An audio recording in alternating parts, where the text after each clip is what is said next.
ओम शांति। आज 2 अगस्त 2020 की बाप दादा की अव्यक्त मुरली में बाबा ने एक लाइन बोली थी मुरली के बीच में कि दूसरों से मेहनत लेने का बोझ चढ़ जाता है, कहा था ना बाबा ने मुरली में। और उससे पहले बाबा ने एक्सप्लेन किया था इस बात को कि जैसे हमारे अंदर परखने की शक्ति अगर इस बात को लेकर नहीं है कि सपोज हम गलत कर रहे हैं, वास्तविक में हम गलत हैं उस पर्टिकुलर सिचुएशन में, लेकिन क्योंकि हमारे अंदर ये डिसर्न करने की, ये परखने की शक्ति ही नहीं है, समझ ही नहीं है उतनी कि भाई मैं गलत हूं, और इस कमी की वजह से हम खुद को सही सही सही बोले जा रहे हैं। और मान लीजिए जैसे इस चीज का एक साधारण एग्जाम्पल अगर दिया जाए, जैसे सपोज कोई समर्पित है, सेंटर पे रहते हैं, ठीक है, और वहां पर वो समझ रहे हैं कि अब हम यहाँ के निमित्त हैं, हम हेड हैं, तो और बॉडी बिल्कुल फिट है सपोज, तो हम झाड़ू पोछा नहीं भी करें, हम यहाँ का काम नहीं भी करें तो चलेगा, क्योंकि मैं हेड हूं और मेरा काम योग करने का है, और हम किसी और से झाड़ू पोछा करवा लेते हैं, काम करवा लेते हैं। एक बहुत बेसिक चीज है ना। तो ऐसे कंडीशन में जिस व्यक्ति से आप मेहनत ले रहे हो, है ना, और ये जो आपकी प्रवृत्ति है कि हम नहीं करेंगे, ये किसी के भी साथ हो सकता है, वर्क प्लेस में भी हो सकता है, घर में भी हो सकता है ना। तो इस चीज का सिर पे बोझ पड़ रहा है, क्योंकि जो व्यक्ति सेंटर, क्यों हमने सेंटर का स्पेसिफिकली बोला, क्योंकि घर में अगर हमारे घर में मेड आ रही है तो हम उनको पैसे दे रहे हैं, है ना, कुछ दे रहे हैं और उसके रिटर्न में उनसे फिजिकली हेल्प ले रहे हैं। लेकिन सेंटर पे तो कोई पैसा नहीं लेता, या ऐसे ही सेवा स्थानों पे कोई पैसा नहीं लेता, और हम केवल इस वजह से झाड़ू पोछा या कोई काम ना करें कि भाई हमारा शरीर अलाउ नहीं, मतलब हमें ये चीज पसंद नहीं है, तो वो नेगेटिव खाते में चला जाएगा, है ना। सूक्ष्म बाबा कहते हैं ना, कर्मों की गति समझाता हूँ, कर्म अकर्म विकर्म की गति समझाता हूँ। तो किसी से बेवजह मेहनत लेना, लेबर लेना, सीधी साफ बात बाबा कह रहा है, इसका बोझा चढ़ेगा अगर तुम फिजिकली फिट हो। Still if you are doing this सिर्फ इसलिए क्योंकि तुम परख ही नहीं पा रहे हो कि तुम गलत हो, तो उस मतलब इस पर्टिकुलर चीज का तुम्हारे सर के ऊपर एक नेगेटिव बोझा डेफिनेटली क्रिएट होगा।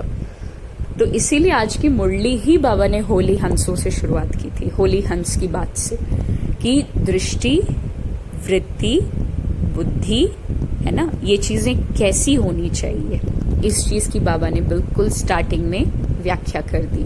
अब जैसे दृष्टि के लिए बाबा कई बार कहता है कि काम कटारी नहीं चलाना, है ना, खराब दृष्टि मत रखना, क्रिमिनल आई मत रखना, कहता है ना बाबा कई बार। तो दृष्टि के लिए बाबा ने क्या स्पेसिफाई किया, सबके लिए शुद्ध प्यार रखो। ये सारी धारणा की बात है सच में, कि दृष्टि में बिल्कुल शुद्ध लव रखो, प्योर लव रखो, और वो केवल तभी होगा जब आत्मा को देखेंगे, रूह को देखेंगे, है ना। प्योर लव मतलब कि सिर्फ इसलिए प्यार नहीं है कि आपका बायोलॉजिकल रिलेशन है, ब्लड का रिलेशन मिल गया है ना, इसलिए प्यार है, या फिर शरीर अच्छा है दिखने में और वो क्रश वाली जो एक फीलिंग लोगों के मन में होती है, इसलिए प्यार है। जितने अशुद्ध लव हम लोग आपस में अपनी बुद्धि में सोच सकते हैं, या उस व्यक्ति से कोई प्राप्ति हो रही है ना, किसी प्रकार का कोई एफेक्शन, कोई कह लीजिए ग्रीड छुपा हुआ है, इसलिए प्यार आ रहा है, तो ये प्यार एक्चुअली है नहीं, है ना। तो बाबा ने कहा सब के लिए शुद्ध प्यार रखो। दृष्टि तुम्हारी कैसी होनी चाहिए, बिल्कुल शुद्ध, एफेक्शन वाली, लव वाली। हम सबको इन चीजों पर काम करना है, अभी हुई किसी की नहीं है ना। बाबा कहता है ना, अंदर सूक्ष्म में जब जाएंगे तो हर विकार का अंश जरूर प्राप्त होगा। बस ज्ञान की वर्षा से, एक दिव्य बुद्धि के आधार पर जो मलिन मन है उसको साफ किया जा सकता है। बाबा की याद से फिर उस मन में जो विकर्म है उनको विनाश बस किया जा सकता है ना, एज ऑफ नाउ, क्योंकि बॉडी कॉन्शियसनेस तो बहुत ज्यादा है। अच्छा, बाबा ने ये भी कहा कि बुद्धि बिल्कुल होली हंस, परखो। हंस क्या करता है, कंकड़ और पत्थर और मोती में डिफरेंस करना जानता है। उसको नेचुरल लैक्टिफायर भी कहते हैं, मतलब वो चेंज कर सकता है, पानी और दूध में वो डिफरेंस देख सकता है, उन दोनों को छानने की शक्ति रखता है। हंस में वो कैपेसिटी मानी जाती है। तो बाबा हम लोगों की बुद्धि को होली हंस से, यानी ये तो पवित्र हो ही, और पवित्र है तो परखने की शक्ति ऑटोमेटिकली प्राप्त होगी। स्मृति, स्थिति और सेवा, निमित्त, निराकारी, निर्विकारी, निरहंकारी, ये सार में बाबा ने हमारी सारी धारणा को आज समराइज कर दिया कि तुम निमित्त जब निमित्त होंगे, है ना, तभी निराकारी हो सकते हैं। निराकारी होने के लिए क्या स्टेप है कि देह भान को भूलना पड़ेगा।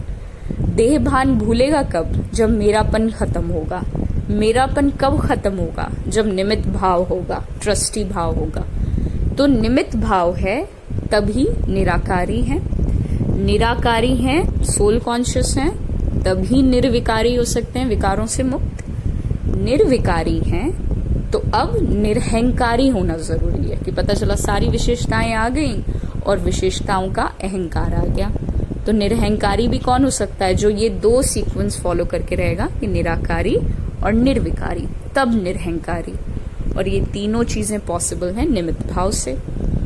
स्थिति, स्मृति, है ना, जैसी स्थिति जैसी स्मृति वैसी स्थिति। स्थिति के आधार पर सेवा का सफलता है। और किसी की जो स्मृति है वो डिपेंड करेगा निश्चय पे। जितना गहरा निश्चय है बाबा में, खुद में, अपने वास्तविक स्वरूप में, ड्रामा में, वैसी ही कॉन्शियसनेस होगी एंड फिर अल्टीमेटली स्थिति भी वैसी ही होगी।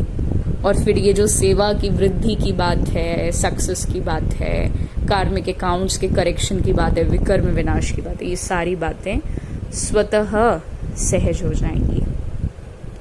ओम शांति।